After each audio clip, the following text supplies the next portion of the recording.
കഴിഞ്ഞ മാസം നിലവിൽ വന്ന വെടിനിർത്തൽ കരാറിനു ശേഷം ആദ്യമായി ലെബനൻ തലസ്ഥാനമായ ബെയ്റൂട്ടിൽ ഇസ്രായേൽ വ്യോമാക്രമണം നടത്തി. മെയ് 6 നടന്ന ആക്രമണത്തിൽ ഹിസ്ബുള്ളയുടെ എലൈറ്റ് റദ്വാൻ ഫോഴ്സ് കമാൻഡർ വധിച്ചതായി ഇസ്രായേൽ സൈന്യം അവകാശപ്പെട്ടു. ഇസ്രായേൽ പ്രധാനമന്ത്രി ബെഞ്ചമിൻ നെതന്യാഹുവും പ്രതിരോധ മന്ത്രി ഇസ്രായേൽ കാറ്റ്സും സംയുക്ത പ്രസ്താവനയിലൂടെയാണ് ഈ വിവരം അറിയിച്ചത്.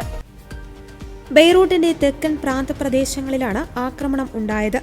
വെടിനിർത്തൽ കരാർ പ്രകാരം ബെയ്റൂട്ടിലെ ആക്രമണങ്ങൾ നിർത്തിവച്ചിരിക്കുകയായിരുന്നു. എന്നാൽ പുതിയ നീക്കം കരാറിന്റെ നിലനിൽപ്പിനെ തുടർന്ന് കനത്ത സമ്മർദ്ദത്തിലായിരിക്കുകയാണ്. ബെയ്റൂട്ടിലെ ആക്രമണത്തിന് പിന്നാലെ ഹിസ്ബുള്ള തിരിച്ചടി ആരംഭിച്ചു. ഇസ്രായേൽ സൈനികർക്ക് നേരെ ഡ്രോണുകളും റോക്കറ്റുകളും ഉപയോഗിച്ചാണ് ഹിസ്ബുള്ള ആക്രമണം നടത്തിയത്.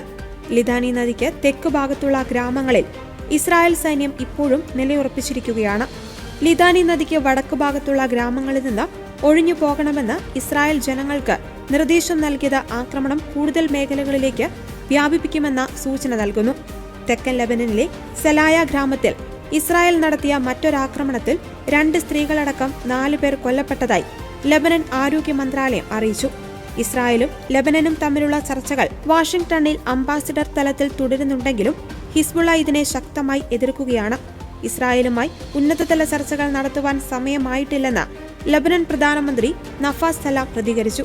അതേസമയം വരും ദിവസങ്ങളിൽ നെതന്യാഹുവിനെയും ലെബനൻ പ്രസിഡന്റ് ജോസഫ് ഔണിനെയും നേരിട്ട് കണ്ട് സമാധാന ചർച്ചകൾക്ക് നേതൃത്വം നൽകുമെന്ന് അമേരിക്കൻ പ്രസിഡന്റ് ഡൊണാൾഡ് ട്രംപ് അറിയിച്ചു.